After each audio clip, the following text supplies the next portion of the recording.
I pushed through the glass doors of Titan Maritime's Houston headquarters, the morning heat already oppressive even in the climate-controlled lobby. The corporate aesthetic hit me immediately. Polished marble floors, oversized oil platform photographs, and that particular smell of expensive coffee mixed with recycled air conditioning. 3 years since I'd been inside one of these places, and nothing had changed except maybe the artwork had gotten more expensive. The receptionist directed me to the 14th floor, where a nervous-looking man in his late 30s waited by the elevator bank. His suit looked like it cost more than my truck, but he wore it like someone who'd rather be in jeans. "Mr. Long, Christopher Wilson, Risk Management." His handshake was damp and he kept glancing at his watch. "Thank you for coming on such short notice." We rode the elevator in silence, Wilson's pen clicking in a steady rhythm that made my jaw clench. The conference room overlooked the Houston skyline, but Wilson immediately drew the blinds and spread a collection of satellite images across the mahogany table. "The Deepwater Perseus went dark 4 days ago," he said, pulling out a manila folder thick enough to choke a horse. 12 crew members, no distress signals, no equipment failures logged in their automated systems. I picked up the clearest satellite photo. The oil rig sat perfectly centered in the frame, looking exactly like every other deep-water platform I'd worked on over the past 15 years. No visible damage, no debris field, no obvious signs of catastrophe. "Environmental conditions?" I asked, though I already knew what he'd say. "Clear skies, calm seas. Weather monitoring shows nothing unusual in the 72 hours before contact was lost." Wilson's pen clicked faster. "The rig's automated systems are still transmitting. Generators running, safety lights functional, even the coffee makers are on their regular schedule." I studied the images more carefully. Something about the platform's positioning looked off, though I couldn't pinpoint what exactly. The angle of the drilling tower, maybe, or the way the support vessels were arranged around it. "Any family members hear from crew before they disappeared?" "That's the strange part." Wilson opened another folder, revealing what looked like phone records. Final contact was a routine check-in with the platform manager's wife at 14:30 hours. Everything normal, talked about weekend plans, complained about the food. 3 hours later, nothing. Define nothing. Radio silence, but not equipment failure. The communications array responds to pings, accepts incoming calls, just nobody answers. He paused, clicking his pen 3 more times. "Mr. Long, Titan is facing some serious liability issues here. Families are asking questions, maritime insurance is breathing down our necks, and the media hasn't gotten hold of this yet." I'd worked enough corporate gigs to recognize the subtext. They didn't want answers as much as they wanted someone to blame when things went sideways. Still, 12 people don't just vanish from a floating city without leaving traces. "I'll need my usual team," I said. "Non-negotiable." "Already arranged. Your office sent over the roster yesterday." Wilson handed me another folder. "They should be arriving within the hour." The team files felt reassuringly familiar. Nancy Marino, marine biologist with 3 degrees and enough deep-sea experience to make seasoned oil workers nervous. Guy Thomas, engineer who knew every bolt and rivet on platforms like the Perseus. Barbara Mason, medic who'd kept more divers alive than anyone had a right to expect. Wayne Jadestone, equipment coordinator who could jury-rig anything that floated, flew, or dove. "Transportation?" I asked. "The Meridian is already prepped and waiting at the harbor. Fully equipped research vessel should handle everything you need for search and recovery operations." Wilson's phone buzzed.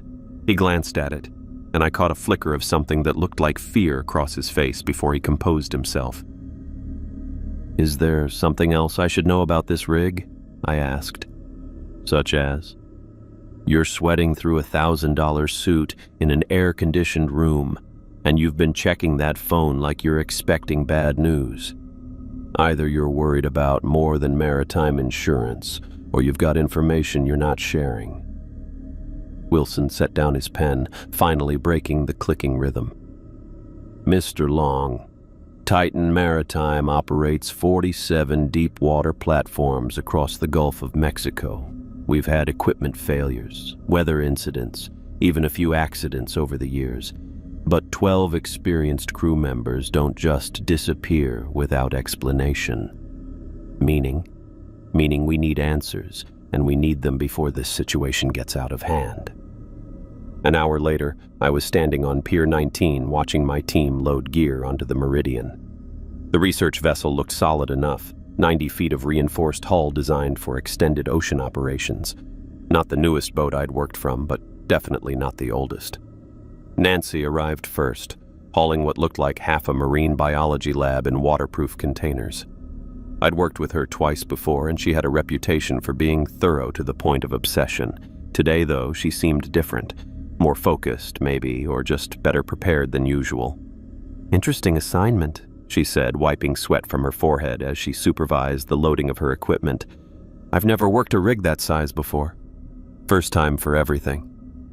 She nodded, but something in her expression suggested she wasn't being entirely honest. The way she glanced at the Titan Maritime folder in my hand, like she'd seen it before. Guy Thomas showed up 20 minutes late, apologizing profusely while checking his phone every 30 seconds. The guy looked like he hadn't slept in days, and his hands shook slightly when he signed the equipment manifest. "Everything all right?" I asked. "Yeah, just some personal stuff. Nothing that'll interfere with the job." He glanced at his phone again. "How long do you think we'll be out there?"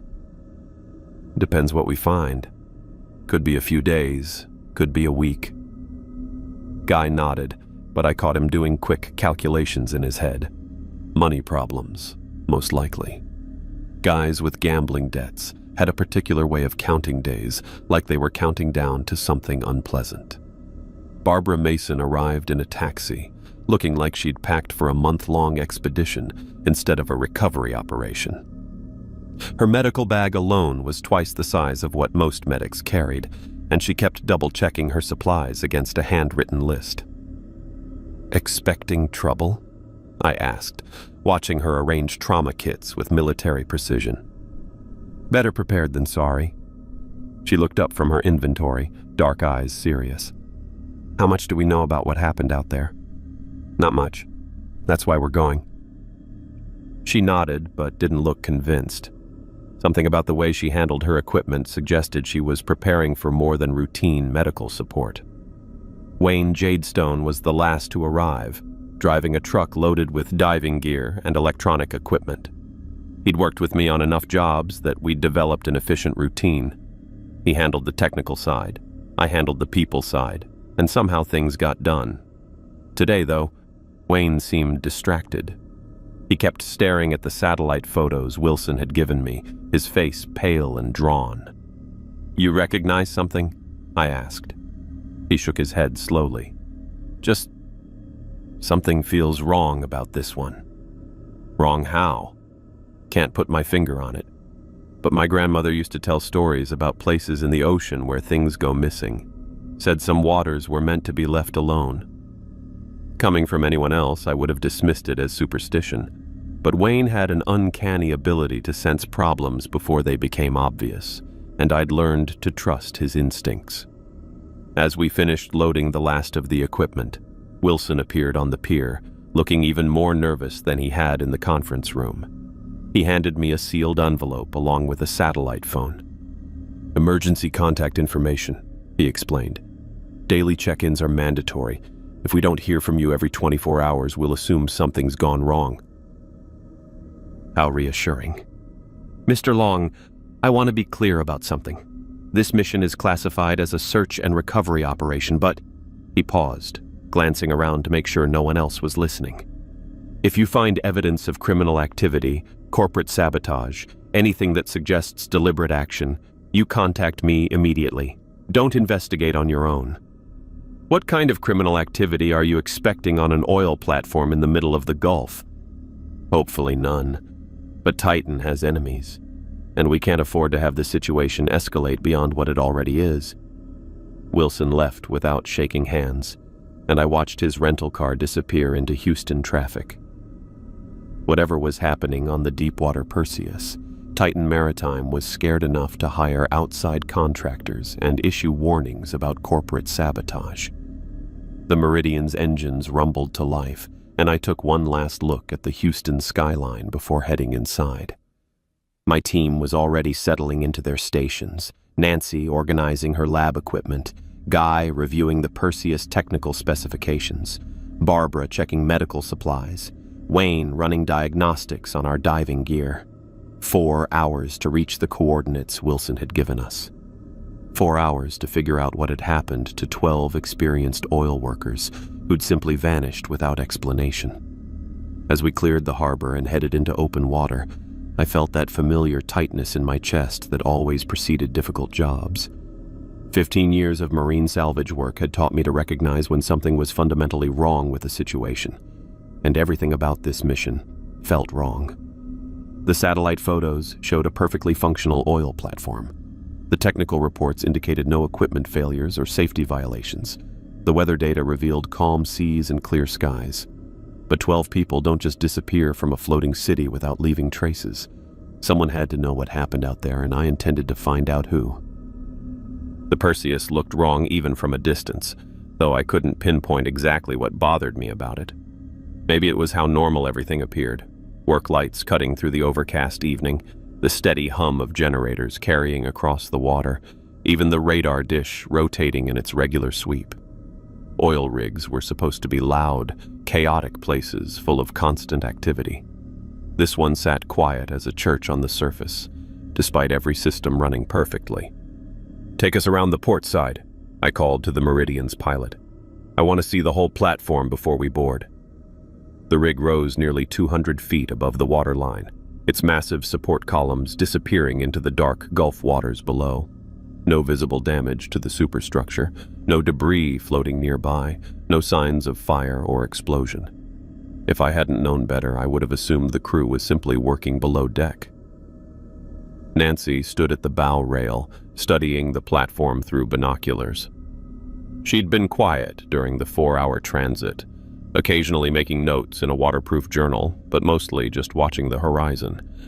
Now she seemed more focused, like she was looking for something specific rather than just observing. "Anything unusual?" I asked, moving beside her. "Hard to say without getting closer." She lowered the binoculars but kept her hands on them. The positioning looks standard for this type of platform.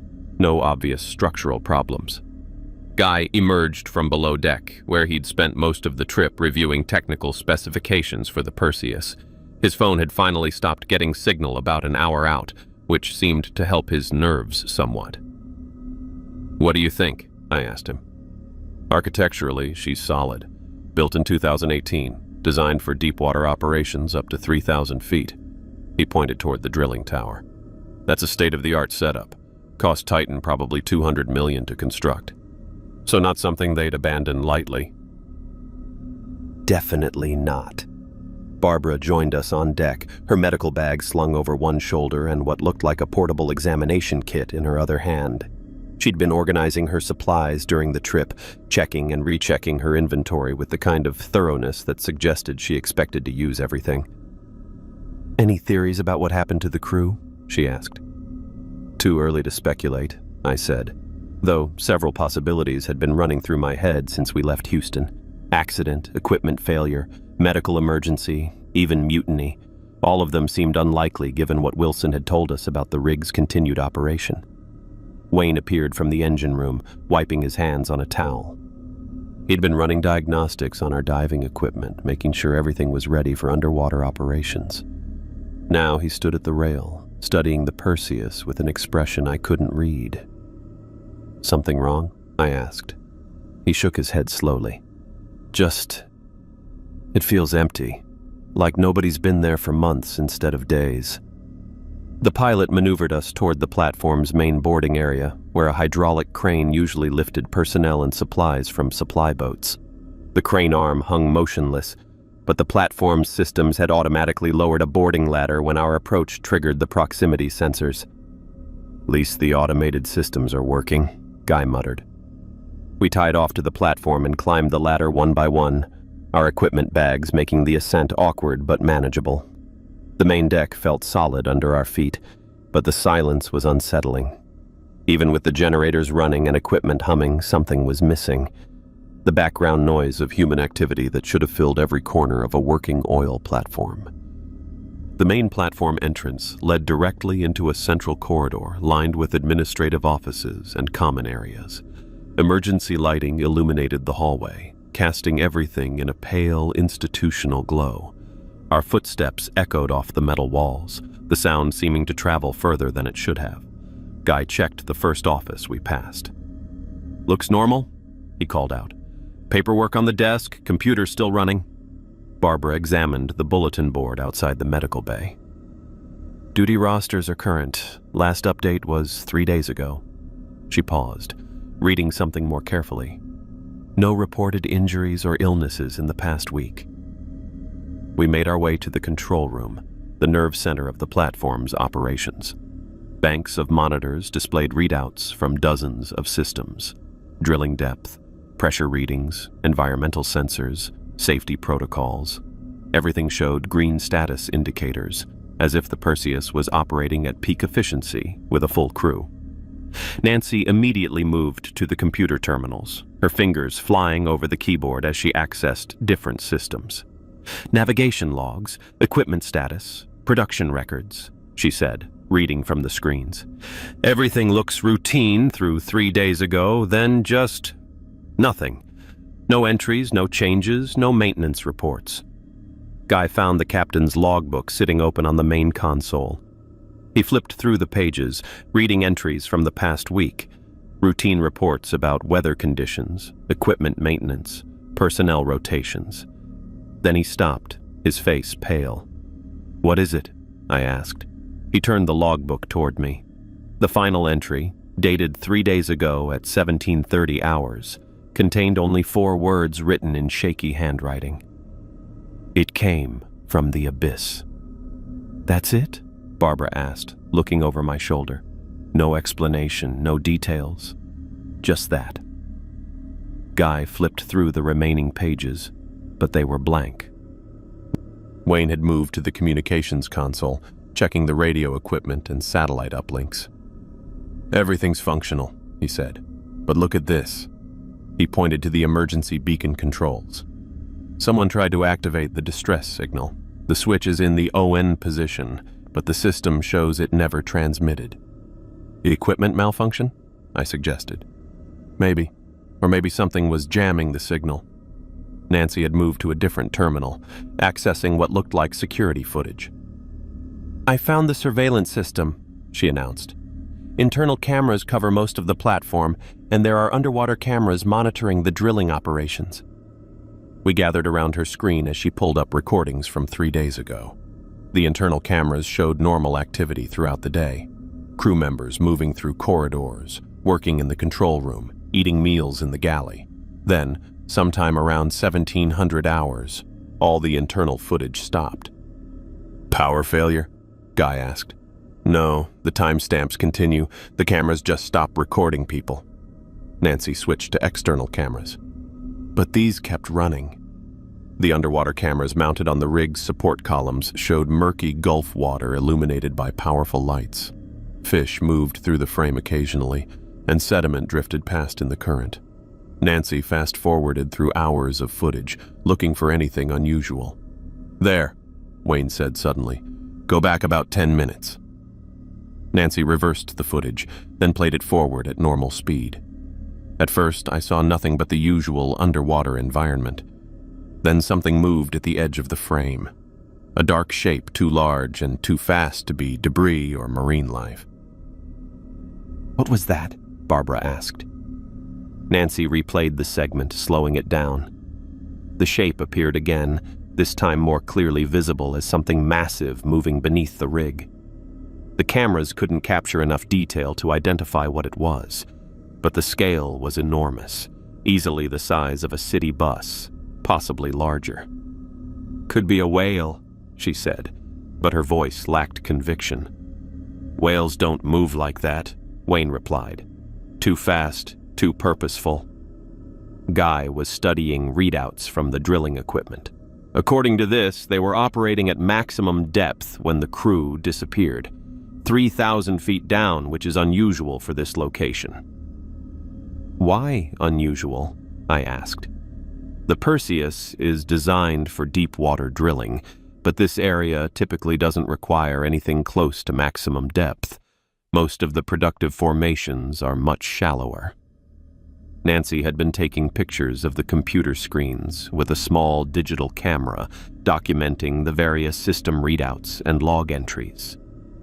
Something about her thoroughness bothered me. She was photographing technical specifications and equipment details that seemed irrelevant to our investigation. "What exactly are you documenting?" I asked. "Research data," she said without looking up from the camera. "I want to make sure we have complete records of everything we find." "Including drilling specifications and navigation data. Everything could be relevant. We don't know what caused the crew to disappear." Wayne had wandered off to examine the diving equipment lockers. When he called out, his voice carried a note of confusion. "You guys need to see this." We found him standing in front of an open equipment locker, staring at rows of diving gear arranged in perfect order. Wetsuits hung neatly from hooks, air tanks were properly secured, and diving computers showed full battery charges. "None of it's been used," he said. "Emergency diving equipment, escape pods, life rafts. Everything's exactly where it should be. If the crew had time to prepare for evacuation, they would have taken something." Barbara had moved to the medical bay, a compact but well-equipped facility designed to handle everything from minor injuries to major emergencies. When we joined her, she was studying charts and medical records with a puzzled expression. "No recent treatments," she reported. "No medications dispensed, no injury reports, no sick leave requests. According to these records, the entire crew was in perfect health." The galley told perhaps the most disturbing story. 12 place settings arranged around a large table, each with a full plate of food that had long since spoiled. The meal looked like it had been served but never eaten, as if everyone had simply walked away mid-preparation. "They were about to eat dinner," Barbara observed, studying the plates. "Chicken, mashed potatoes, green beans. Looks like someone put a lot of effort into this meal." Nancy photographed the galley from multiple angles, paying particular attention to the kitchen equipment and food storage areas. When I asked why she needed pictures of the industrial refrigerators, she claimed she was documenting the crew's final activities. As we completed our initial survey of the platform, the feeling of wrongness only intensified. Everything suggested normal operations right up until the moment 12 people simultaneously vanished without taking emergency equipment, sending distress signals, or leaving any indication of what had happened to them. The sun had set completely by the time we finished our walkthrough, leaving the platform's work lights as our only illumination. The Perseus felt like a floating ghost town, perfectly preserved, but utterly lifeless. We should set up for the night, I decided. Get some rest, then start diving operations in the morning. "Where do you want to sleep?" Guy asked. "The crew quarters are available, but it feels wrong to use dead men's beds," Wayne finished. We ended up arranging sleeping bags in the main conference room, keeping our gear close and maintaining watch schedules. As the others settled in for the night, I found myself standing at the observation deck, looking out at the dark Gulf waters. Somewhere beneath us, 3,000 feet down in the abyss, lay the answers to what had happened to 12 experienced oil workers. The security footage had shown something large moving in those depths, and the captain's final log entry suggested he'd seen something that defied explanation. Tomorrow, we'd find out what secrets the deep water was hiding. The dive bell's mechanical systems hummed to life as the first gray light of dawn touched the Perseus's deck. I'd been awake for an hour already, running through equipment checks and trying to shake off the unsettling dreams that had plagued what little sleep I'd managed. Nancy appeared beside me at the dive control station, fully suited and carrying what looked like additional sampling containers. Her movements had a practiced efficiency that suggested she'd been preparing for this specific dive longer than the rest of us. "Ready?" she asked, though her tone carried more anticipation than question. "Guy's in position at the control room," I confirmed, checking the communications link. Barbara's standing by in medical, Wayne's coordinating the descent systems. The dive bell itself was a cramped but reliable piece of equipment, a steel sphere equipped with life support, communications, and observation ports. As we sealed ourselves inside, I noticed Nancy had positioned her gear in a way that blocked my view of some of her instruments. "Control room to dive bell," Guy's voice crackled through the comm system. "All systems green for descent. Barbara confirms medical readiness." "Wayne here," came the second voice, though something in his tone sounded strained. "Descent equipment operational. Beginning descent sequence." The winch systems engaged with a mechanical groan, and the dive bell dropped away from the Perseus's hull into the murky Gulf waters. Through the observation port, I watched the rig's massive support columns disappear into the gloom above us as we descended. At 200 feet, the last traces of natural light faded, leaving us dependent on the bell's external illumination. Schools of fish moved through our light beams like living clouds, their silver scales reflecting our passage. Nancy had her face pressed to the opposite port, studying the water with an intensity that seemed excessive for routine observations. "Anything specific you're looking for?" I asked. "Just documenting the marine life. The depth profile here should support several species I haven't encountered before." Guy's voice came through the comm again, reading depth and pressure measurements that matched my instruments exactly. 500 feet, descent rate steady, all systems nominal. Nancy was taking notes on a waterproof tablet, occasionally checking her dive computer. Her equipment looked standard enough, though I noticed she had more backup instruments than most researchers typically carried. 800 feet, Guy announced. "Wait, I'm getting some unusual sonar readings. There's something down there that wasn't on the original surveys." Through the observation port, our lights began illuminating what looked like a perfectly circular depression in the seafloor. The formation appeared artificial, too precise and symmetrical to be natural geological activity. The walls were smooth, almost polished, descending into darkness beyond our sonar's range. "That's impossible," I said, studying the formation. "The Perseus has been surveying this area for months. Something this size would have appeared on every geological scan." Nancy leaned forward, studying the formation intently. "Geological surveys can miss features depending on sediment layers and survey angles. We should investigate while we have the opportunity. Not without proper surveying first.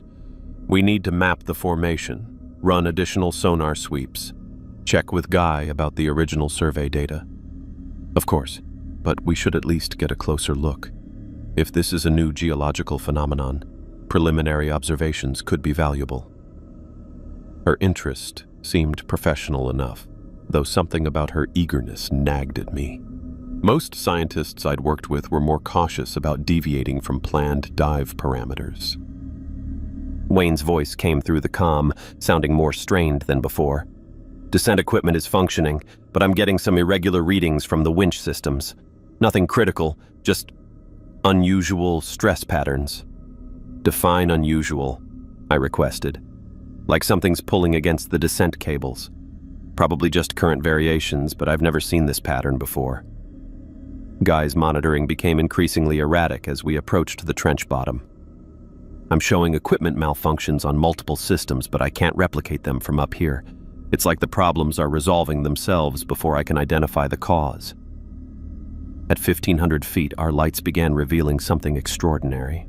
Bioluminescent organisms unlike anything I'd encountered in 20 years of deep water operations drifted through the water column.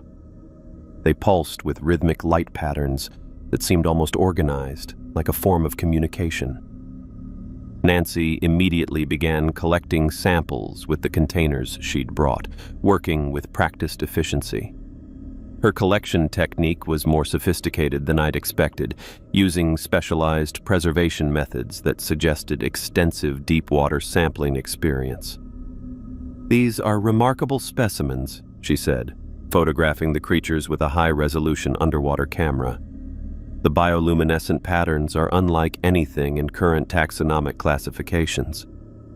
The organisms seem to react to our presence, their light patterns shifting from random pulses to coordinated sequences. Some clustered around the dive bell as if curious about our intrusion into their environment. Guy's voice crackled through the comm with increasing tension. I'm reading massive equipment failures across multiple systems, but everything appears functional from my position. Either my instruments are malfunctioning, or something down there is interfering with our electronics. At 2,000 feet, our descent lights illuminated the impossible. A massive stone structure emerged from the sediment at the trench bottom, its architecture defying every principle of conventional engineering. The geometric patterns carved into its surface hurt to look at directly, creating optical illusions that made my eyes water and my head ache. The proportions were wrong in ways I couldn't articulate. Corridors that seemed to extend infinitely despite being enclosed. Chambers with angles that shouldn't exist in three-dimensional space. The structure was ancient beyond measurement, yet showed no signs of the marine growth that should have covered anything submerged for more than a few decades. The stone itself looked polished, as if the crushing depths and corrosive seawater had no effect on its composition. Nancy's reaction was immediate and intense. She pressed against the observation port, studying the structure with what looked like recognition rather than surprise. "This is extraordinary," she breathed. "The architectural patterns suggest a completely unknown civilization." "How can you determine that from here?" I asked, watching her examine the structure with suspicious familiarity.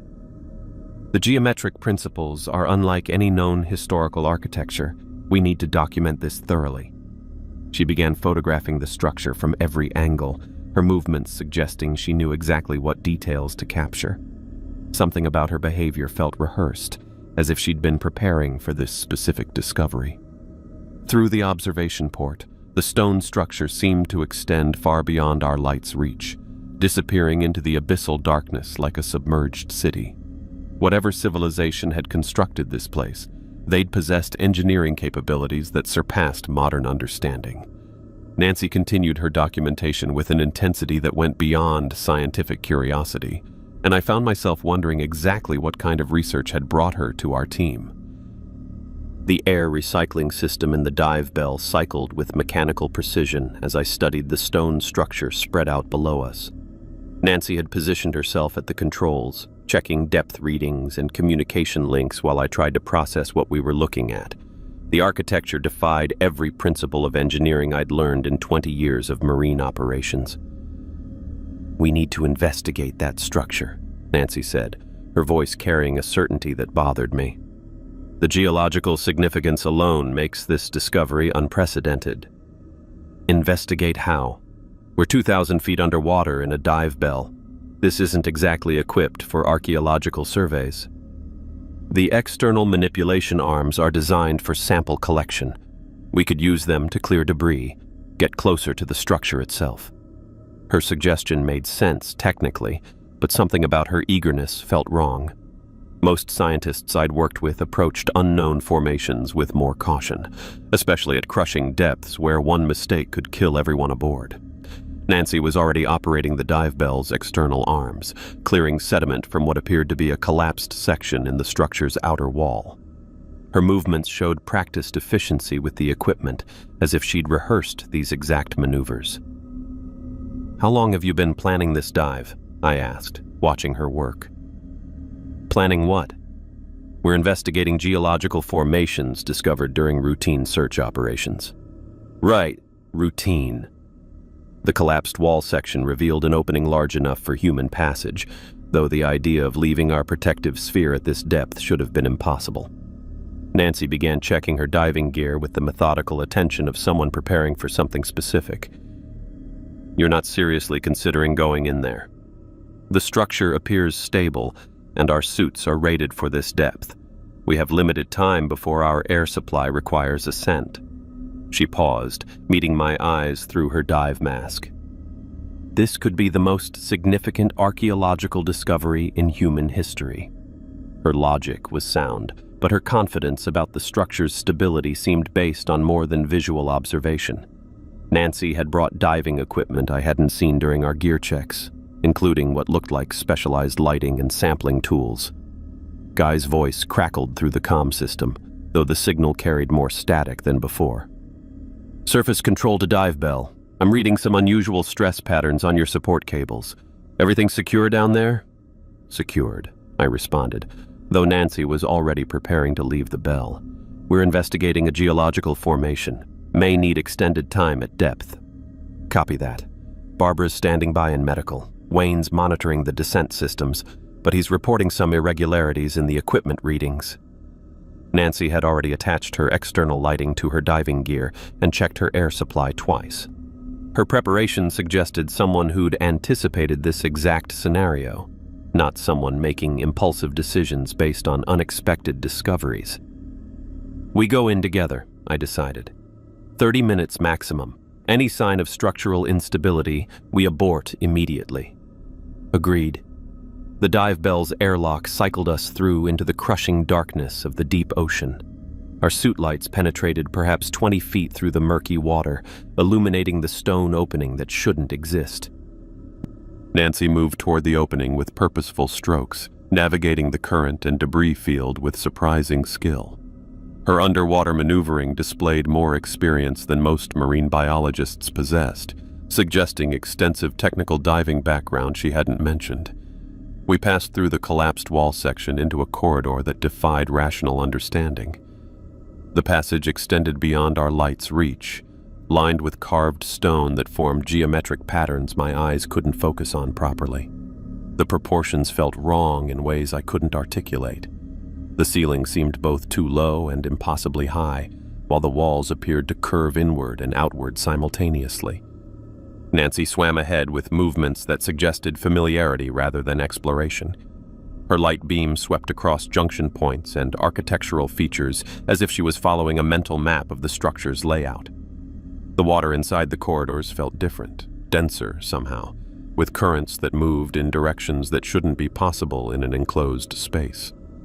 My depth gauge showed consistent readings, but pressure variations suggested we were ascending and descending despite swimming level. We reached a chamber where the architecture became actively disturbing. The room's dimensions shifted depending on viewing angle, creating spaces that seemed larger from inside than their walls should contain. Carved symbols covered every surface, forming patterns that hurt to examine directly and made my head ache with a pressure that felt unrelated to our depth. Nancy photographed everything with systematic thoroughness, documenting symbols and architectural details with equipment more sophisticated than standard underwater cameras. Her collection methods showed preparation for this specific environment, not improvised scientific documentation. "How did you know about this place?" I asked through the comm system. "I didn't. We're discovering it together. Your navigation suggests otherwise." "I'm following logical architectural principles. Ancient civilizations often used consistent design patterns." Her explanation sounded reasonable, but her confident movement through impossible corridors contradicted her claims of spontaneous discovery. Nancy had positioned herself ahead of me throughout our exploration, leading us deeper into the structure as if she knew exactly where we were going. The central chamber opened before us like a cathedral, designed by minds that understood geometries beyond human comprehension. The space curved upward into darkness that our lights couldn't penetrate, supported by columns that twisted through dimensions my brain refused to process properly. At the chamber's center sat a pedestal carved from the same impossible stone as the walls.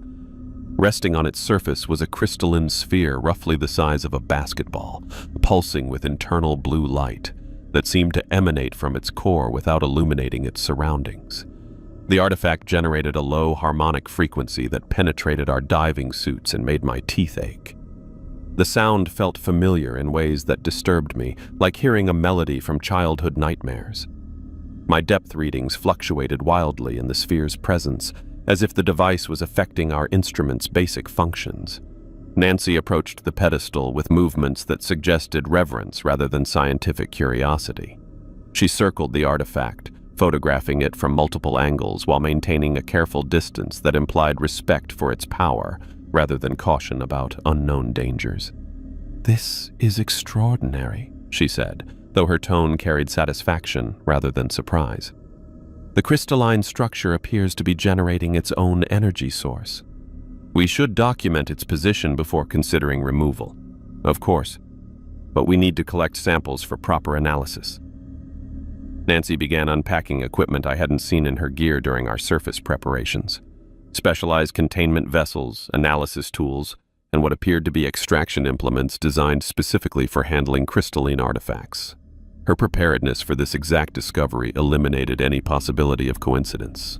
The walls surrounding the chamber displayed carved murals depicting scenes that made my skin crawl despite the protective layer of my diving suit. Humanoid figures knelt before massive tentacled creatures emerging from ocean depths, their poses suggesting worship rather than fear. The artistic style was ancient beyond measurement, yet the carved details showed precision that rivaled modern sculpting techniques. The sphere's pulsing intensified as Nancy approached with her extraction equipment. My depth gauge began spinning wildly, while pressure readings fluctuated in patterns that defied physics. The harmonic frequency increased, creating vibrations I could feel through the water and into my bones. Fighting against compulsions that didn't feel like my own thoughts, I found myself reaching toward the artifact. The urge to touch its surface felt overwhelming, as if the sphere was calling to something deep in my brain that predated rational thought. Nancy noticed my movement and positioned herself between me and the pedestal. "Don't touch it directly," she warned, though her tone suggested knowledge rather than caution. "We need to handle it properly." "Handle it how? This isn't a routine sample collection." "I have the appropriate equipment." Nancy connected her extraction tools to the sphere using techniques that suggested extensive training in handling similar artifacts. Her movements showed practiced efficiency with procedures I'd never encountered in marine archaeology, as if she'd performed identical extractions before. The moment her equipment made contact with the crystalline surface, the chamber's atmosphere changed. The water around us became thicker, more resistant to movement, while currents shifted in directions that violated basic physics. My depth readings became meaningless, showing measurements that ranged from negative numbers to depths exceeding the ocean floor. Nancy worked with focused determination, carefully securing the sphere in a specialized containment vessel that looked more like military equipment than scientific gear. Her protective handling suggested she understood the artifact's properties better than someone encountering it for the first time. As soon as the sphere left its pedestal, the structure began producing grinding sounds that penetrated the water and our diving suits. Stone dust drifted through the chamber like underwater snow, while pressure waves indicated massive structural movement somewhere within the ancient walls. Water started seeping through cracks that hadn't existed moments before, creating currents that pulled us toward previously solid surfaces. The chamber's impossible geometry began collapsing, with walls folding inward through dimensions that hurt to perceive directly. Nancy clutched her containment vessel with protective urgency that went beyond scientific interest. Her behavior toward the artifact felt possessive, as if she was guarding something personally valuable rather than securing a research specimen for study. "We need to leave now," I said, grabbing her arm and pulling her toward the chamber's exit. The corridors leading back to our entry point had changed, with passages that showed different layouts than our approach route. Nancy navigated the altered architecture with suspicious confidence, leading us through shortcuts that shouldn't exist in a structure we just explored for the first time. Sections of the ceiling collapsed behind us as we swam through corridors that were folding into configurations my mind couldn't process. Stone blocks weighing several tons crashed through the water around us, creating pressure waves that threatened to crush our diving suits. Nancy maintained her grip on the containment vessel throughout our escape, protecting the artifact with movements that suggested its preservation was more important than our survival. Her priorities felt wrong for someone whose primary concern should have been returning safely to the surface. We reached the collapsed wall section as the entire structure began grinding itself into rubble. The ancient stone was disintegrating in patterns that suggested the building was designed to self-destruct if its contents were removed. Water pressure shifted dramatically as thousands of tons of architecture collapsed into the abyssal depths. Our emergency ascent began as chunks of impossible masonry crashed past us into the darkness below. Nancy clutched her prize throughout our rapid rise, her body language protective rather than scientific. Whatever she'd found in that central chamber, she was treating it like something she'd been sent to retrieve, rather than something we'd discovered together. The dive bell's lights appeared above us like salvation, though Nancy's behavior suggested our mission was just beginning rather than ending. She'd gotten what she came for, and her secretive preparation was becoming impossible to ignore. As we approached the safety of our pressure vessel, I realized Nancy had never intended this to be a rescue mission at all. The decompression procedure took 40 minutes after our emergency ascent, but even sitting in the Meridian's medical bay, breathing pure oxygen, I couldn't shake the feeling that something fundamental had changed during those hours underwater. Nancy sat across from me, her containment vessel secured between her feet, like she was guarding something more valuable than her own life. The way she checked the seals every few minutes suggested this wasn't her first time transporting artifacts that needed special handling. Barbara ran standard post-dive medical checks on both of us, her movements efficient but distracted. She kept glancing at Nancy's equipment with the kind of professional curiosity that meant she was noticing details that didn't add up. When she tested my blood pressure for the third time, I realized her concern wasn't about decompression sickness. "Everything normal," she announced, though her tone carried questions she wasn't asking aloud. Guy appeared in the medical bay doorway before we'd finished the safety protocols, his face showing the kind of strain that meant he'd been monitoring our dive communications and calculating worst-case scenarios. His hands shook slightly as he helped us move our gear to the main cabin, and I noticed him checking his phone obsessively, more frequently than usual, as if his financial anxieties had intensified. "Did you find anything that explains the crew disappearance?" he asked, though his attention kept drifting to Nancy's sealed container. "We documented significant geological formations," Nancy replied carefully. "The site requires additional analysis before we can determine relevance to our investigation." Wayne joined us as we transferred equipment from the medical bay, carrying diving gear with mechanical precision that suggested he was following routine procedures to avoid thinking about what we'd discovered.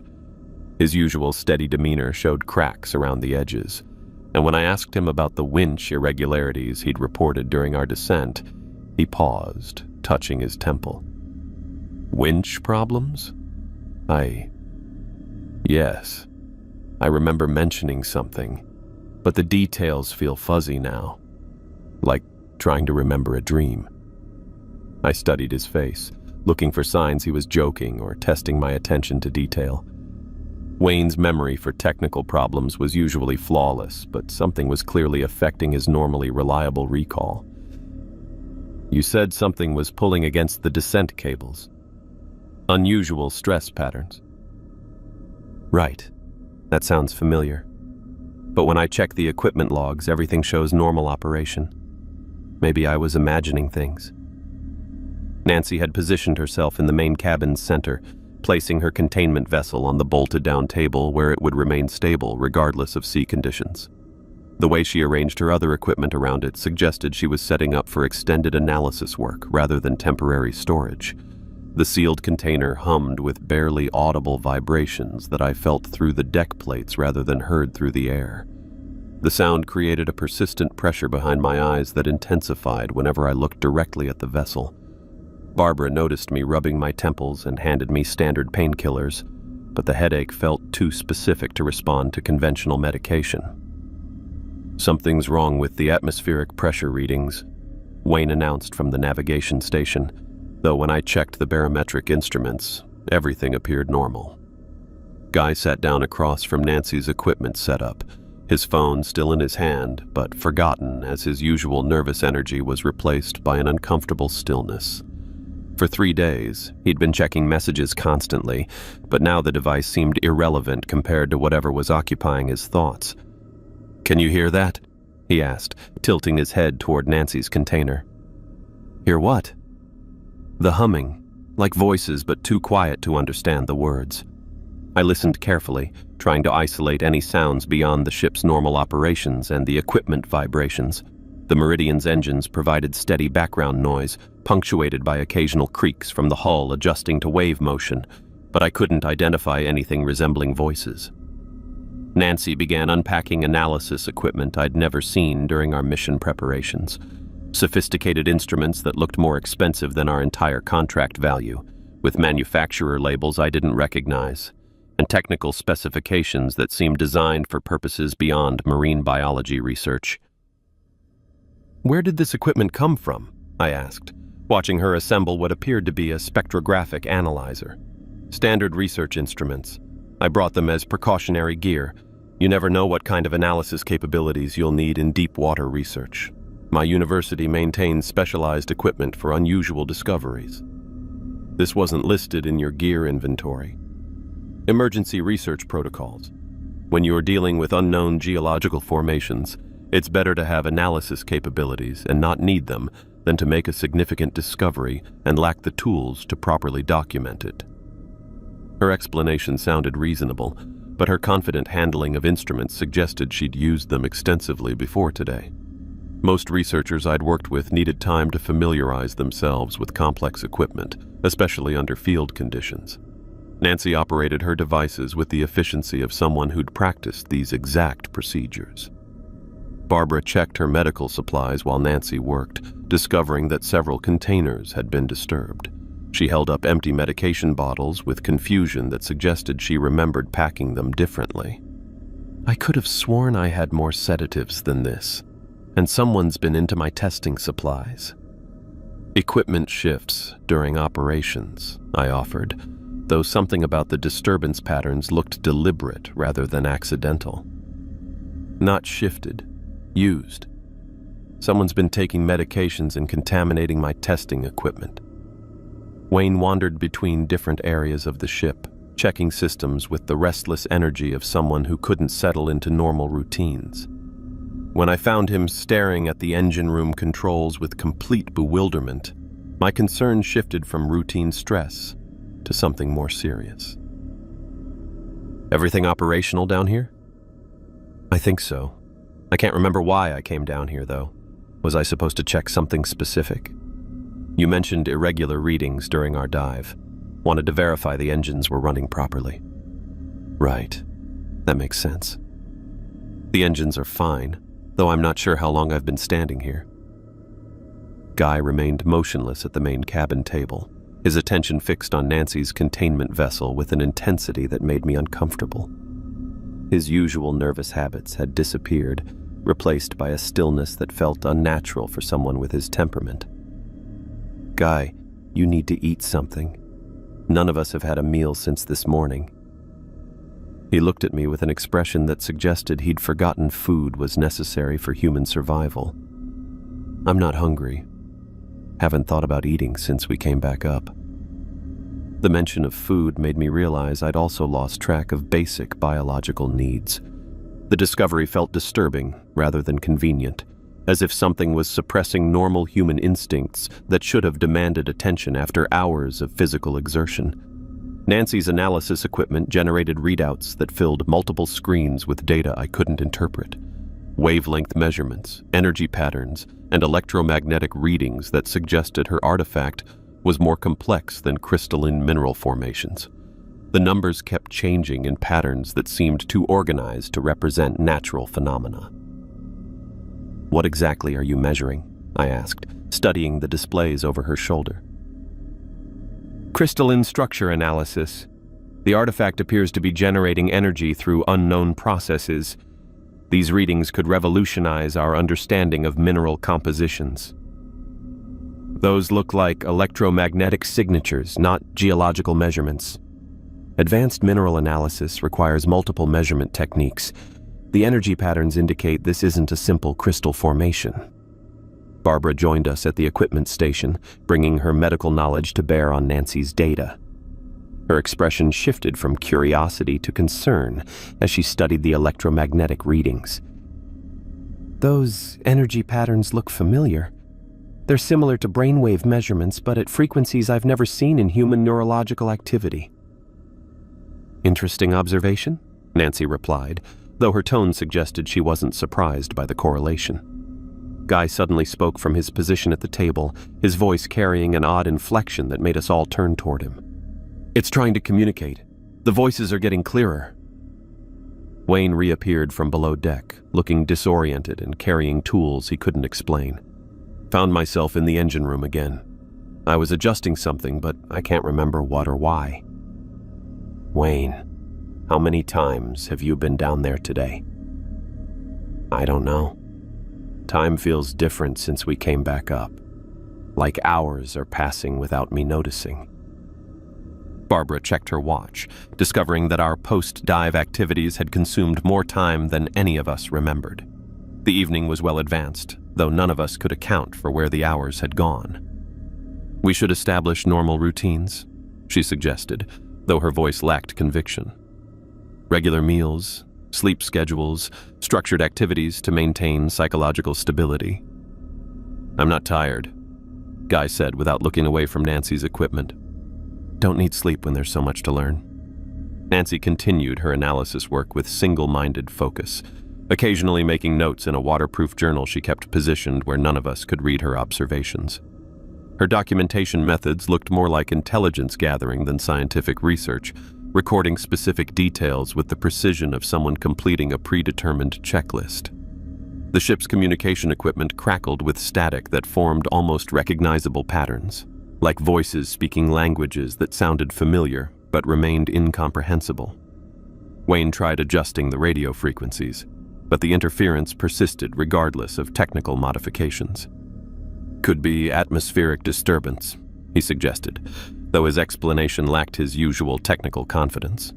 Or equipment malfunction, I offered, though the patterns in the static felt too organized to represent random electronic failure. Guy stood up abruptly from the table, moving toward Nancy's containment vessel with movements that looked involuntary rather than conscious. His hands reached toward the sealed container before he caught himself and stepped back. It wants me to touch it, keeps showing me things I need to understand. Showing you things how? Barbara asked, shifting into medical evaluation mode. Pictures in my head, ancient places underwater, creatures that ruled the oceans before humans existed. The sphere remembers everything. Nancy looked up from her equipment for the first time since beginning her analysis, studying Guy with an expression that combined professional interest with something resembling satisfaction. Describe these images more specifically. Details could be scientifically significant. Cities with impossible architecture. Beings that swam through dimensions we can't perceive. The sphere was their technology, designed to preserve knowledge across geological ages. And you're receiving this information directly from the artifact? It's not receiving, it's remembering. The sphere recognizes me from somewhere, but I can't identify when or where we've encountered each other before. Barbara approached Guy with medical caution, checking his pupils and pulse while he remained fixated on Nancy's equipment. His vital signs showed patterns she clearly found concerning, though she kept her observations private. Wayne disappeared again during our conversation, reappearing 20 minutes later from the cargo hold, with no explanation for his absence. When questioned, he looked confused about his activities and couldn't recall leaving the main cabin. Maybe I was checking security or looking for something. The details feel important, but I can't bring them into focus. Night fell around the meridian while we grappled with experiences that defied rational explanation. None of us felt hungry despite skipping multiple meals. None of us felt tired despite hours of physical and psychological stress. And none of us could maintain normal conversation without drifting into topics related to Nancy's artifact.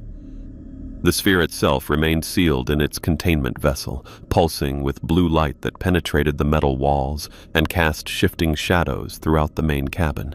The illumination felt wrong somehow, creating visual effects that hurt to observe directly and made familiar objects appear strange and threatening. Nancy continued working through the evening, her analysis producing results that she recorded in her private journal while sharing only general observations with the rest of us. Her behavior suggested she was gathering specific information for purposes beyond our stated mission. As the hours passed, I realized that whatever we'd brought up from the abyss was changing all of us in ways I couldn't yet understand. The galley felt wrong when I woke up. though it took me several minutes to figure out why. I'd fallen asleep in the main cabin chair, my neck stiff from the awkward position. But something about the morning light filtering through the portholes seemed off. Too blue, maybe, or coming from the wrong direction entirely. Guy hadn't moved from his spot at the table. He sat in exactly the same position I remembered from the night before, staring at Nancy's containment vessel with an intensity that made my skin crawl.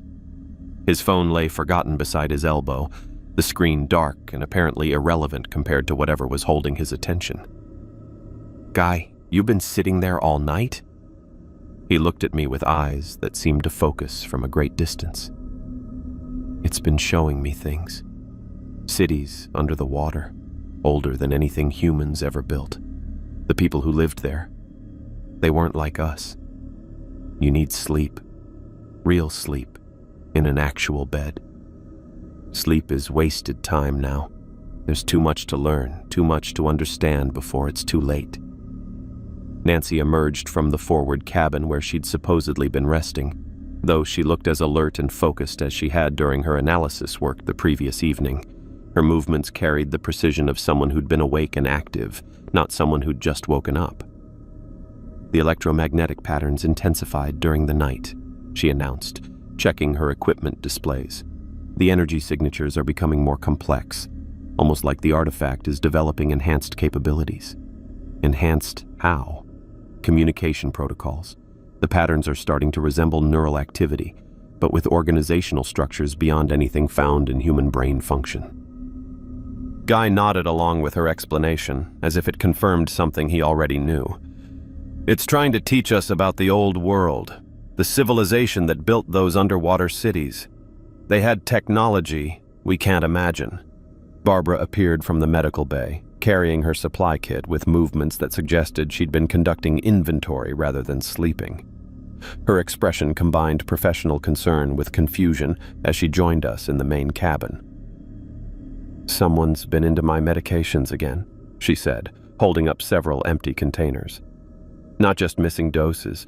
Everything's been systematically contaminated. My testing supplies, my sterile equipment, even my emergency sedatives." "Contaminated how?" "Exposed to moisture, mixed with other substances. Like someone was experimenting with different combinations." She looked directly at Guy. "Have you been taking anything from my medical supplies?" "I don't need medications. The sphere is better than any drug for expanding consciousness." Nancy moved closer to Guy's position at the table, positioning herself where she could observe both him and her equipment simultaneously. Guy's observations about enhanced consciousness could be scientifically significant. If the artifact is generating neurological effects, that represents a completely new category of discovery. "Nancy, we're talking about contaminated medical supplies and a team member who hasn't slept in over 12 hours. This isn't a research opportunity. Every aspect of our experience here could provide crucial data.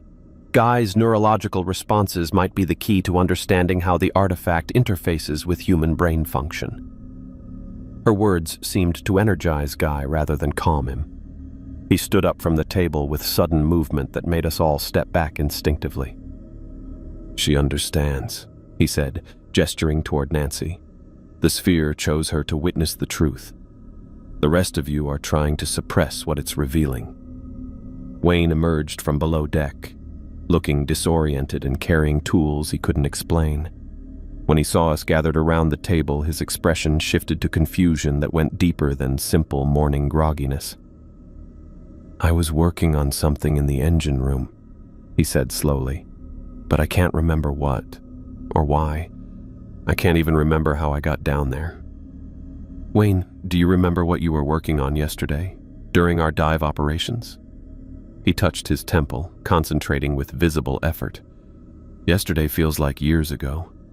I remember the ship, I remember diving equipment, but the details..." He trailed off, studying his hands as if they belonged to someone else. "I'm not sure I remember my own name correctly." Barbara immediately shifted into medical evaluation mode, checking Wayne's pupils and asking basic orientation questions. His responses revealed gaps that went far beyond simple fatigue or stress. He couldn't recall his hometown, his family, or even basic details about his professional background. "This is serious neurological impairment," Barbara told me quietly. "Memory loss, this comprehensive, usually indicates significant brain trauma or chemical interference." Guy laughed from his position near Nancy's equipment, the sound carrying an edge that made everyone turn toward him. "Wayne's brain is clearing out the irrelevant information, making room for what the sphere needs to teach us." "Guy, Wayne can't remember his own identity. That's not consciousness expansion, that's brain damage." "Brain damage or brain improvement? Why cling to random personal details when you could understand truths about the universe?" Nancy watched this exchange with an expression that combined scientific curiosity with something that looked like satisfaction. She made notes in her waterproof journal while Guy spoke, documenting his responses with the attention of someone gathering specific information. I decided we needed to take control of the situation before it deteriorated further. "Barbara, prepare a mild sedative for Guy. Something to help him get actual rest." "Absolutely not," Guy said, his voice rising. "You're trying to silence what the sphere is revealing. It's showing me the ancient civilization that ruled the oceans before humans existed, and you want to drug me into forgetting. Guy, you've been awake for over 15 hours, staring at that container. Your mind isn't processing information clearly. My mind is processing information more clearly than it ever has. The sphere is teaching me about their technology, their cities, their knowledge of dimensional travel. They weren't destroyed. They retreated to deeper waters, waiting for the right moment to return." Barbara approached with a prepared syringe, moving carefully to avoid triggering Guy's growing agitation. "This is just a mild relaxant. Nothing that will harm you or interfere with your thinking." Guy backed away from her, positioning himself protectively near Nancy's containment vessel. "I won't let you suppress the truth. The sphere chose me to receive these visions for a reason." "What visions, specifically?" Nancy asked, encouraging him to continue rather than trying to calm him down. "Vast cities with architecture that defies physics. Beings that moved through water like air, with intelligence beyond human comprehension. They built the sphere as a communication device, a way to preserve their knowledge across geological ages. And this civilization, they're still active? They're waiting. The sphere is calling to them, letting them know it's been recovered. They'll return to reclaim their technology and their rightful place as rulers of the ocean." Barbara looked at me with alarm, clearly recognizing that Guy's delusions were becoming more elaborate and potentially dangerous. When she tried to approach him again with the sedative, he grabbed a diving knife from the equipment rack. "Stay away from me, all of you. You're trying to prevent me from completing my purpose." The knife looked serious in Guy's hands, though his movements suggested he was responding to threats only he could perceive. Nancy stepped closer to him rather than backing away, her behavior encouraging his defensive posture. "Guy's right about the significance of his experiences," she said. "We should document everything he's seeing rather than suppressing it with medications. Nancy, he's armed and experiencing severe psychological disturbance. This isn't a research opportunity. The artifact is providing unprecedented access to prehistoric knowledge. Guy's visions could revolutionize our understanding of ancient civilizations."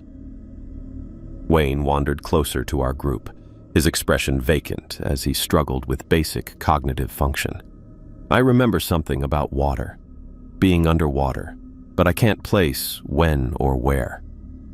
Guy turned the knife toward Wayne, his grip tightening as paranoia replaced confusion. "You're not supposed to be here. The sphere showed me. You're an imposter, sent to steal the artifact for people who would misuse its power." "Guy, that's Wayne. He's been with our team since Houston." "No, look at his eyes. That's not Wayne anymore. Something else is wearing his face, trying to get close to the sphere." Barbara tried to position herself between Guy and Wayne, but Guy's focus had locked onto Wayne with frightening intensity. The diving knife trembled in his grip as competing impulses fought for control of his actions. "The sphere is warning me about him," Guy said, his voice dropping to a whisper. He's here to destroy what we've discovered. I have to protect it." Without warning, Guy lunged forward and drove the knife into Wayne's chest. The blade sliced through fabric and skin, opening a gash that immediately began bleeding heavily. Wayne stumbled backward, looking down at his wound with confusion rather than pain. I tackled Guy before he could strike again, wrestling the knife away from him, while Wayne collapsed against the equipment rack.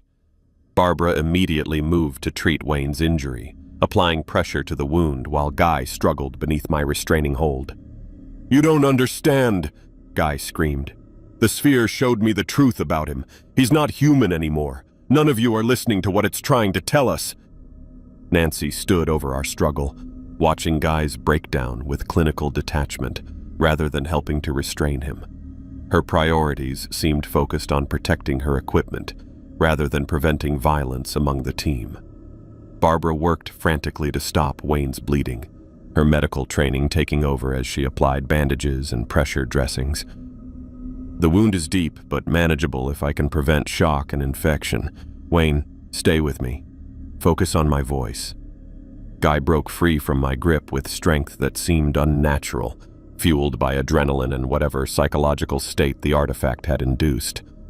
He grabbed Nancy's containment vessel and backed toward the cabin door. "I'm taking the sphere where you can't interfere with its mission. It has work to finish, preparations to make for when they return." Before I could stop him, Guy had barricaded himself in the forward cabin with Nancy's equipment. The sound of furniture being moved indicated he was creating a defensive position, while muffled voices suggested he was continuing his conversations with invisible entities. Guy opened the door. "We need to discuss this rationally." "There's nothing to discuss," came his response through the locked cabin. "The sphere has shown me everyone's true intentions. You're all trying to prevent the return of the rightful ocean rulers."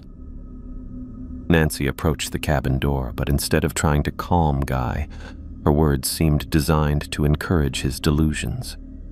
"Guy, I understand what the artifact is showing you. The ancient civilization you're seeing, they really existed. Their technology could change everything. You believe me? The electromagnetic patterns confirm your visions are based on actual information stored in the sphere. You're receiving genuine historical data about prehistoric ocean dwellers." Barbara looked up from treating Wayne's wound, her expression horrified, as she realized Nancy was making Guy's condition worse rather than better. "Nancy, he's experiencing severe psychological breakdown. You're reinforcing dangerous delusions." "I'm acknowledging scientific evidence. Guy's visions correlate with measurable energy patterns from the artifact." Through the cabin door, Guy's voice continued in conversation with entities only he could perceive. His tone alternated between pleading and commanding, as if he was negotiating with invisible authorities about the sphere's proper handling. "The old ones are angry that their technology was buried," he said. "They want assurances that it will be used to prepare for their return, not studied by people who lack proper understanding." Nancy pressed closer to the door, encouraging Guy to continue. "What preparations are they requesting? How do they want the artifact to be used?" "The sphere needs to signal them. It has to be positioned where its energy can reach the deepest ocean trenches, where they've been waiting in the ancient cities." Wayne slumped against the equipment rack, his face pale from blood loss despite Barbara's medical treatment. "I remember now," he said weakly. "The diving, the structure underwater, but everything else is still gone." The sphere's pulsing intensified from behind the locked cabin door, its blue light visible through the cracks around the frame. The harmonic frequency that had been barely perceptible now resonated through the ship's hull, creating vibrations that I felt in my bones. Nancy's equipment outside the cabin began producing readings that filled her remaining screens with chaotic data streams. Energy patterns, electromagnetic signatures, and wavelength measurements that changed too rapidly for interpretation. "The artifact is activating additional functions," Nancy announced, though her tone suggested excitement rather than concern. "Nancy, Guy is armed and experiencing complete psychological breakdown. Whatever's happening with your equipment, our priority has to be crew safety. The crew safety depends on properly handling the artifact. Guy understands its requirements better than any of us. Barbara finished bandaging Wayne's wound and helped him to a sitting position where he could rest while recovering from blood loss. Donald, I need to speak with you privately, away from the cabin door. We moved to the galley area, where Barbara lowered her voice to avoid being overheard by Guy or Nancy. Nancy's behavior isn't consistent with someone trying to help the team. Her responses to Guy's breakdown, her encouragement of his delusions, her priorities during the violence. She's acting like someone with a different agenda. Different how? Like someone who needs Guy to remain unstable. Like his connection to the artifact serves her purposes better than his recovery. Through the ship's hull, the sphere's harmonic frequency continued building, creating resonance patterns that seemed to penetrate every surface. The sound felt familiar in ways that disturbed me, like hearing music from nightmares I couldn't quite remember. Wayne struggled to his feet, supporting himself against the galley counter. The humming is getting stronger. I can almost understand what it's saying. What do you mean, understand? Like words, but not in any language I recognize. Pictures forming in my head of places I've never been. Barbara checked Wayne's wound dressing, ensuring the bleeding had stopped before he attempted movement. Wayne, describe these pictures. Details might help us understand what's affecting everyone's mental state. Underwater spaces, massive caverns filled with structures that hurt to look at directly. Creatures that move through water like they're flying, with intelligence that makes humans seem primitive. The images Wayne described matched Guy's visions, suggesting the artifact was affecting multiple team members with consistent hallucinations. But the precision of the shared experience felt too organized to represent random psychological symptoms. Nancy continued her analysis work outside the locked cabin, documenting whatever data the sphere was generating. Her movements showed the focused efficiency of someone completing a predetermined mission rather than responding to unexpected developments. Nancy, I called. We need to discuss evacuation procedures. If Guy's condition continues deteriorating, we may need to request emergency medical assistance. Evacuation would be premature.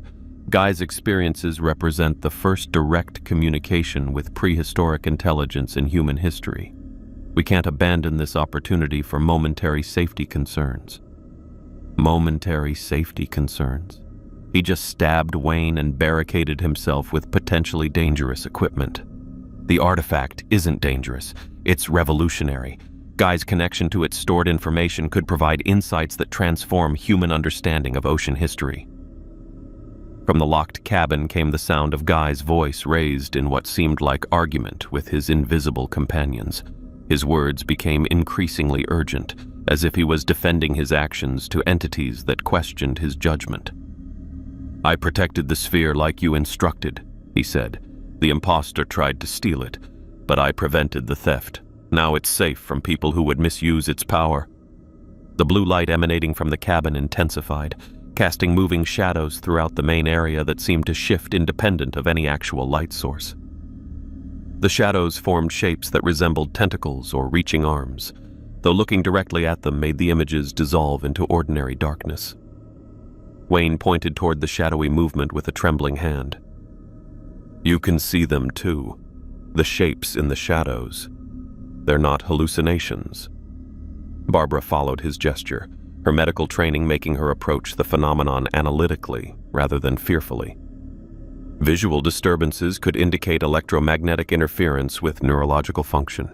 The artifact might be generating fields that affect perception. Or it's showing us things that are actually there, Nancy suggested. If the sphere contains technology beyond human understanding, it might reveal aspects of reality we normally can't perceive. The shadows continued moving through areas where no light source should create them, forming patterns that suggested intelligence rather than random optical effects. Tentacle-like shapes reached across surfaces, while other configurations resembled massive eyes observing our activities. Guy's voice from the cabin grew more agitated as his conversation with invisible entities became increasingly confrontational. I won't give it back to them. The sphere chose me to be its guardian. I understand its purpose now. Guy, who are you talking to? Nancy called through the door. The old ones are angry that their technology was disturbed. They want to reclaim the sphere and punish everyone who interfered with its resting place. Tell them we're here to help. We want to understand their civilization and preserve their knowledge. They don't trust humans with their technology. Too primitive, too destructive. They're considering whether to destroy the sphere rather than let it remain in inadequate hands. The conversation between Guy and his invisible companions suggested a complex negotiation about the artifact's fate.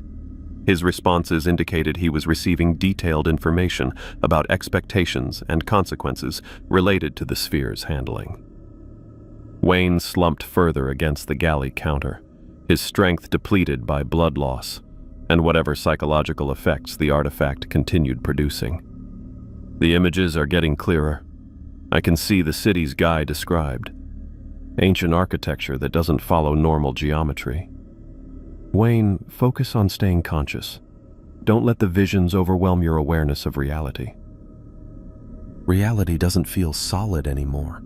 The boundaries between what's real and what's vision keep shifting. Barbara monitored Wayne's vital signs while tracking the psychological changes affecting everyone aboard. Donald, we're dealing with neurological interference that's intensifying as the artifact becomes more active. Everyone's mental state is deteriorating. The sphere's harmonic frequency reached levels that created physical discomfort, making my teeth ache and generating pressure behind my eyes that felt like the beginning of a severe headache. The sound penetrated every surface of the ship, turning the meridian into a resonating chamber. Nancy's remaining equipment produced readouts that showed energy patterns unlike anything in her previous measurements.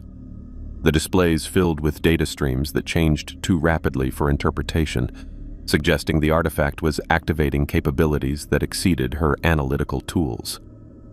The electromagnetic signatures are beyond anything I've seen, she announced. If these readings are accurate, the sphere is generating energy levels that rival industrial power plants. Energy for what purpose? Communication. The artifact is transmitting signals that could reach anywhere in the ocean.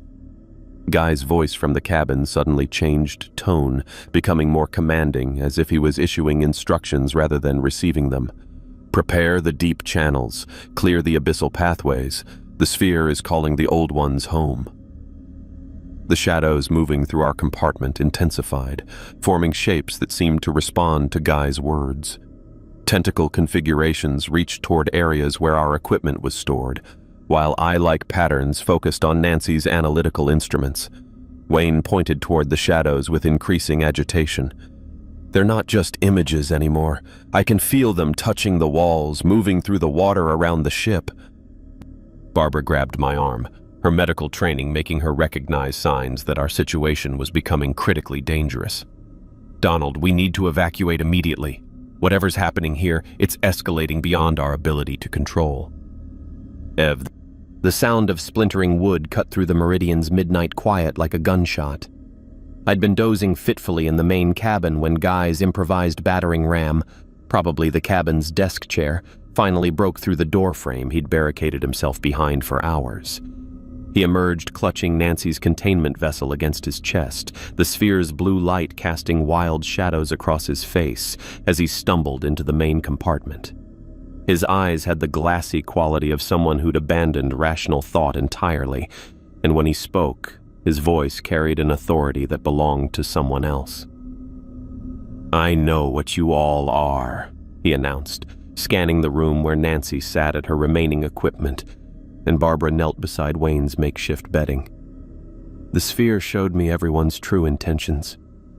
Wayne struggled to sit up despite his bandaged chest wound, his face pale but determined. Guy, put that thing down. You're not thinking clearly.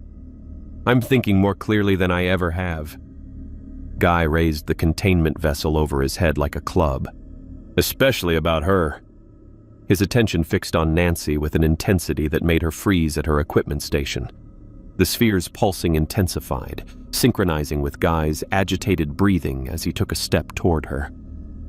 "Corporate spy," he said, the words carrying certainty that went beyond paranoid delusion. "Sent to steal the artifact for private collectors who pay better than government contracts."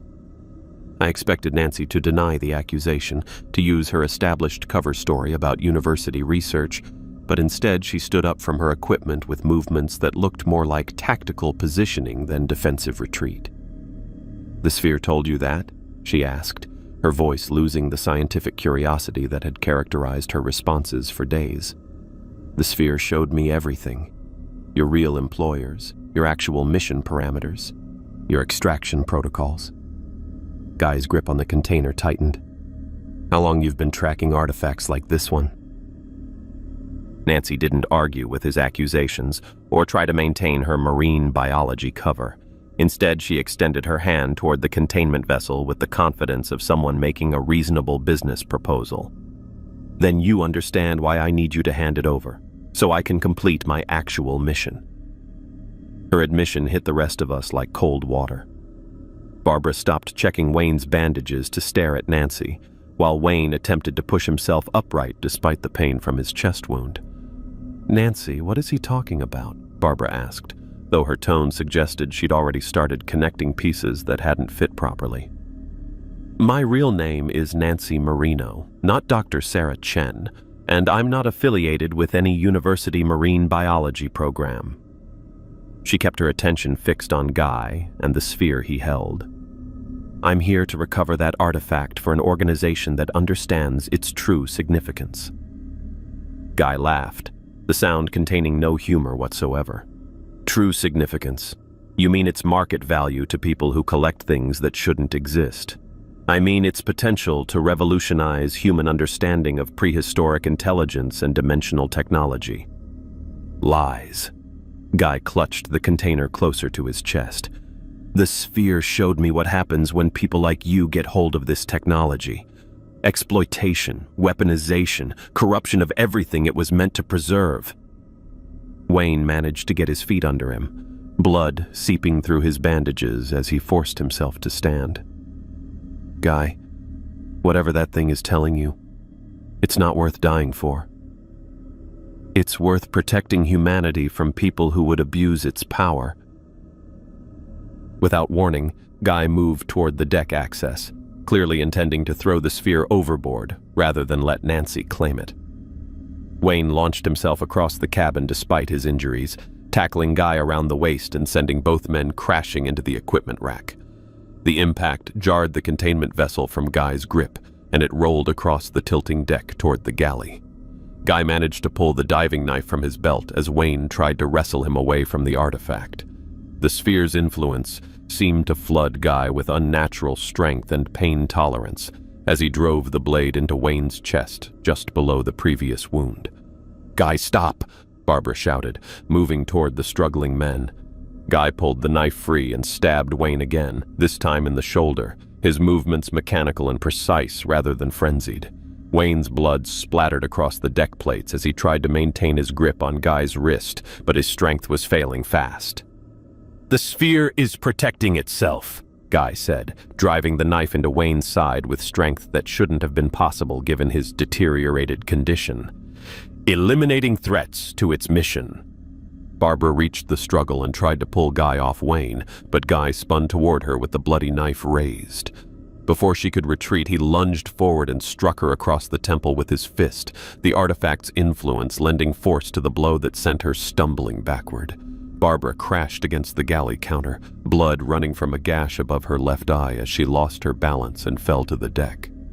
The sphere's blue light pulsed brighter from where it had rolled near the door, as if feeding energy to Guy's unnatural endurance. I grabbed the emergency flare gun from the safety equipment locker we'd inventoried on our first day, my hands shaking as I tried to load the signal cartridge. Guy continued stabbing Wayne with methodical precision, each thrust accompanied by wet sounds that made my stomach lurch. "Guy, get away from him!" Guy looked up at me with an expression that combined recognition with complete indifference to my authority. Blood covered his hands and forearms, while Wayne lay gasping beneath him, his movements growing weaker with each wound.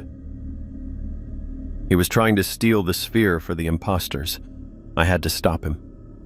I aimed the flare gun at Guy's center mass, knowing the phosphorus charge would create serious burns, but hoping the shock might break whatever hold the artifact had on his mind. Drop the knife and step away from Wayne.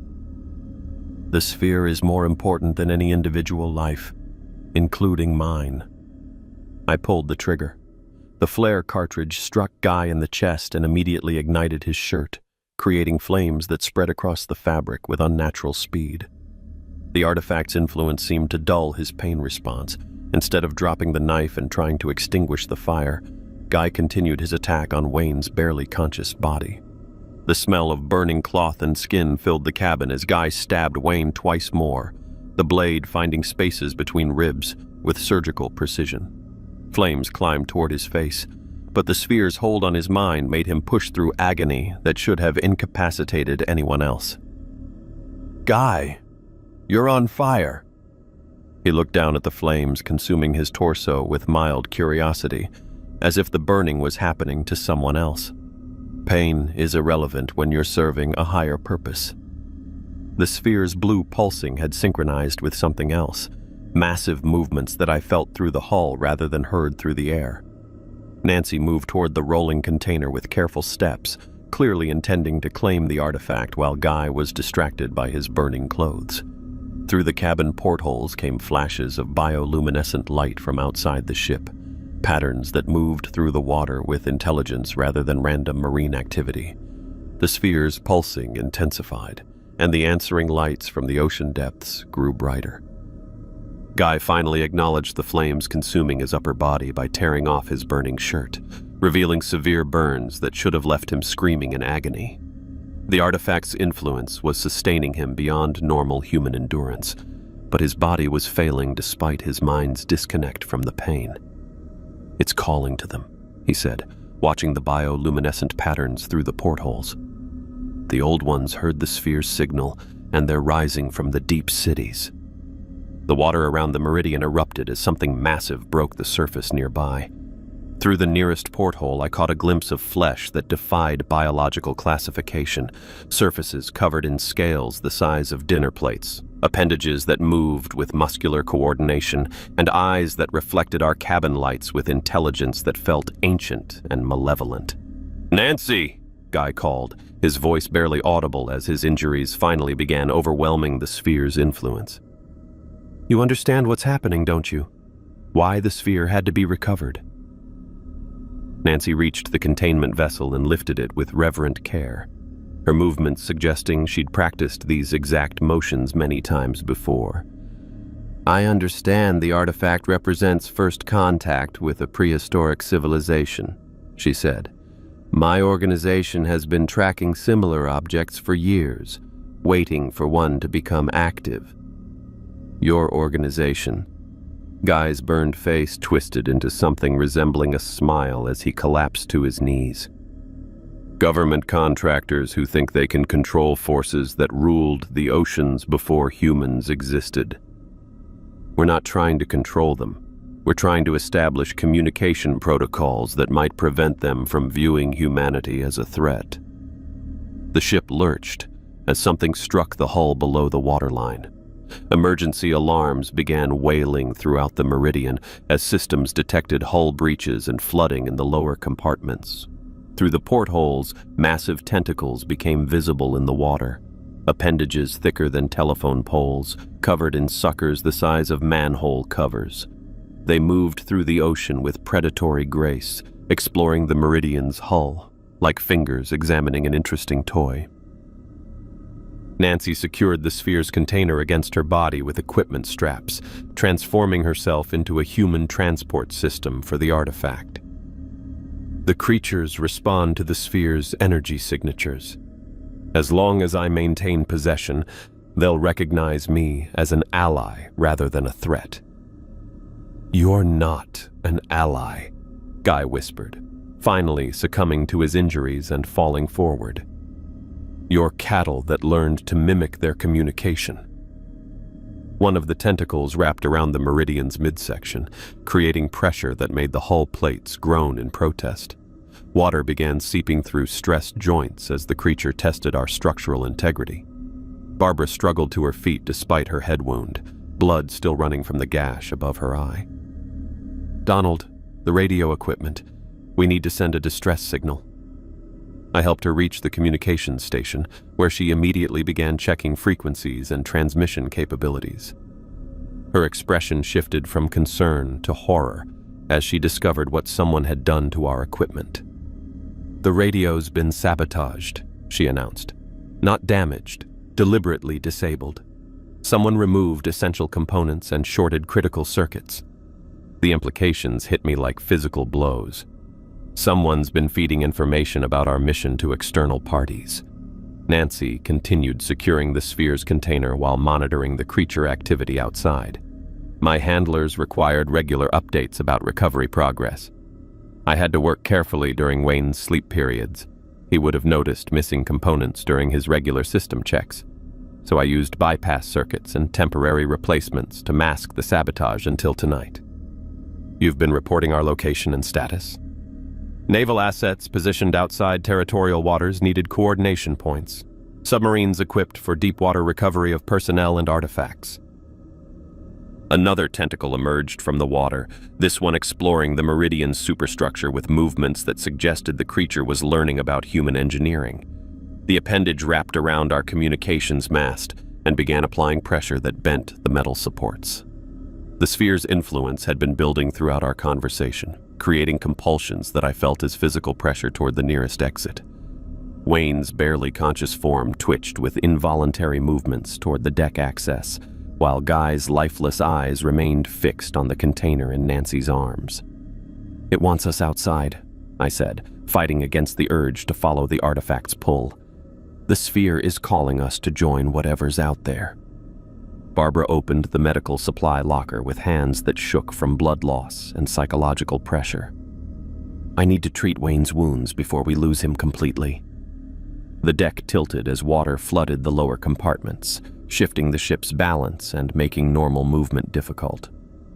Through the portholes, more bioluminescent patterns appeared in the water. Not random marine life, but organized signals that seemed to coordinate the creature's exploration of our vessel. Nancy moved toward the deck access with purposeful steps, apparently responding to the sphere's compulsions rather than fighting them. The artifact wants to return to its natural environment. Keeping it contained on the ship is causing distress to its creators. "Nancy, don't take that thing outside. We don't know what those creatures will do." "I know exactly what they'll do. My organization has been preparing for this contact scenario for years." The engines suddenly died with a grinding sound that suggested the tentacles had crushed critical hull sections. Emergency lighting activated throughout the ship as main power systems failed, casting everything in the red glow that meant our situation had become critical. Barbara knelt beside Wayne's motionless form, checking his pulse while trying to stop the bleeding from multiple stab wounds. "Wayne's barely breathing. He needs immediate medical attention that I can't provide here." The compulsion to follow the sphere toward the deck access became overwhelming, like magnetic attraction that pulled at something deeper than conscious thought. I found myself taking steps toward Nancy and the container, despite knowing the danger of going outside. Nancy reached the deck access and began opening the sealed door, her movements showing none of the hesitation that should accompany such a dangerous decision. The sphere's blue light intensified as she approached open air, pulsing in patterns that matched the bioluminescent signals from the creatures surrounding our ship. "The old ones are waiting to reclaim their technology," she said, stepping through the doorway onto the tilting deck, "and to decide what to do about the species that disturbed their resting place." The deck tilted 40 degrees before I realized the meridian was going down. The creature's tentacles had crushed something vital below the waterline, and freezing Gulf water poured through breaches faster than the pumps could handle. Nancy stood at the rail with the sphere's container strapped to her chest, bathed in blue light that seemed to call to the massive shapes moving beneath our listing vessel. The artifact pulsed in patterns that matched the bioluminescent signals from the depths, creating a conversation I couldn't understand, but felt in my bones. Barbara stumbled toward the emergency equipment locker, blood from her head wound making her movements unsteady. "Donald, the life rafts. We need to deploy them now." I yanked the emergency release handle, but the mechanisms had been damaged by the hull compression. The rafts remained locked in their housing while the ship continued its fatal roll toward the water. Through the gaps in the deck plating, I could see Wayne's motionless form in the main cabin. Guy's burned body lay beside him, both men beyond any help I could provide. The rising water would reach them within minutes. "Barbara, grab whatever flotation you can find. We're abandoning ship." The emergency locator beacon sat in its mounting bracket near the communications station. I ripped it free and activated the automatic distress signal, knowing Coast Guard response would take hours we didn't have. Nancy remained at the rail, apparently mesmerized by her connection to the creature that was destroying our ship. The sphere's influence had overridden her survival instincts, leaving her standing in place while the deck rotated beneath her feet. A spare oxygen tank from the diving equipment offered the only chance of extended survival in water this cold. I strapped it across my shoulders and grabbed Barbara's arm. We jumped together on my count. "Stay close to me once we're in the water." The deck reached 60 degrees as the Meridian's death roll accelerated. Through the tilting portholes, I glimpsed the creature responsible for our destruction as it surfaced beside the sinking vessel. The thing defied every category of marine biology I knew. Tentacles thicker than tree trunks emerged from a central mass covered in scales the size of serving platters. Eyes, hundreds of them, dotted the creature's surface like black jewels, each one tracking different aspects of the destruction it had caused. Serrated appendages waved through the air with predatory intelligence, testing the consistency of everything they touched. Nancy's scream cut through the night air as one of the tentacles wrapped around her waist. The sphere's container remained strapped to her chest as the appendage lifted her from the deck, her legs kicking uselessly against the creature's grip. "The sphere chose me," she shouted, her voice carrying across the water with unnatural clarity. "I understand its purpose now." The tentacle dragged her toward the creature's central mass, where rows of teeth arranged in spiraling patterns suggested a mouth designed for prey much larger than humans. Nancy's struggles weakened as the artifact's blue light intensified, her resistance fading as the sphere's influence overcame her fear. Her screams stopped abruptly as the tentacle pulled her beneath the surface. The sphere's pulsing continued underwater, visible through the black water like a beacon, guiding whatever other horrors waited in the depths. "Barbara, now!" We jumped from the collapsing deck into water so cold it felt like hitting concrete. The shock drove air from my lungs while the Gulf's November temperature immediately began stealing body heat through my soaked clothing. Barbara surfaced nearby, gasping from the cold and struggling to stay afloat with her head injury affecting her coordination. A section of deck plating floated past, and I helped her grab hold of the makeshift flotation device. "Hold on to this. Don't let go no matter what happens." The Meridian's final roll brought the superstructure crashing into the water with a sound like breaking bones. Wayne's body disappeared with the sinking vessel, dragged down by tons of flooding metal and machinery. The emergency beacon's signal light blinked steadily from where I held it above the waves, transmitting our coordinates to rescue services that might arrive in time to recover bodies. The creature's bioluminescent patterns continued beneath us, creating an underwater aurora that pulsed in rhythm with the stolen sphere. Barbara's grip on the debris weakened as hypothermia began shutting down her motor functions. Her breathing became shallow and irregular, while her skin took on the waxy appearance that meant her core temperature was dropping to critical levels. "Stay awake, Barbara. Keep talking to me." "Can't feel my hands," she whispered. "Everything's going numb." The sphere's light grew fainter as the creature carried Nancy toward deeper water, but the pulsing patterns never stopped. Whatever communication was taking place between the artifact and its creators, the conversation was continuing even as we floated above their ancient domain. Barbara's eyes closed despite my attempts to keep her conscious. Her breathing slowed to barely perceptible intervals before stopping entirely. Hypothermia claimed her while I held her lifeless form against the floating debris, unable to provide any warmth that might have made a difference. The beacon continued its automated distress call while I floated alone in the frigid Gulf waters, watching the creature's lights fade into abyssal darkness. Hours passed before I heard the distinctive sound of helicopter rotors approaching from the direction of shore. Coast Guard rescue swimmers pulled me from the water with hands that felt impossibly warm compared to the ocean that had tried to kill me. Emergency blankets and heated oxygen helped stabilize my core temperature while the helicopter carried me toward Houston medical facilities. The hospital room smelled of disinfectant and industrial heating when I woke up 18 hours later. Severe hypothermia had nearly shut down my kidneys and liver, while psychological trauma manifested as gaps in my memory that doctors attributed to oxygen deprivation. Government officials appeared within hours of my awakening. Navy personnel wearing civilian clothes asked detailed questions about our mission while recording every response with equipment more sophisticated than standard interview procedures.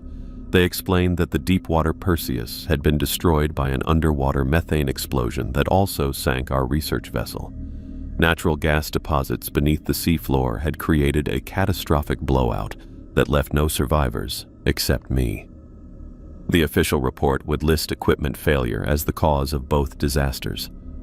The men showed me satellite images of a debris field where the Perseus had operated, along with sonar readings that showed no unusual geological formations on the ocean floor. Any evidence of structures or artifacts had been removed or reclassified at levels beyond my security clearance. "Your team died in a maritime industrial accident," the lead official explained while preparing legal documents. Natural gas explosions are unfortunate, but documented hazards in deep water drilling operations. The non-disclosure agreements covered every aspect of our mission, from the missing crew members to the equipment specifications to any unusual discoveries made during our investigation. Violation of the secrecy terms would result in federal prosecution under maritime security statutes. They also provided generous compensation for my trauma and loss of income, along with medical coverage for the psychological treatment they insisted I would need. The money felt like payment for my silence, rather than acknowledgement of my sacrifice. 3 weeks later, my apartment's mail slot contained a package with no return address. Inside, a single photograph showed the blue sphere sitting on a white laboratory table, surrounded by analysis equipment I didn't recognize. A handwritten note was attached with tape. It came from the abyss. I recognized the handwriting immediately, though it wasn't Nancy's.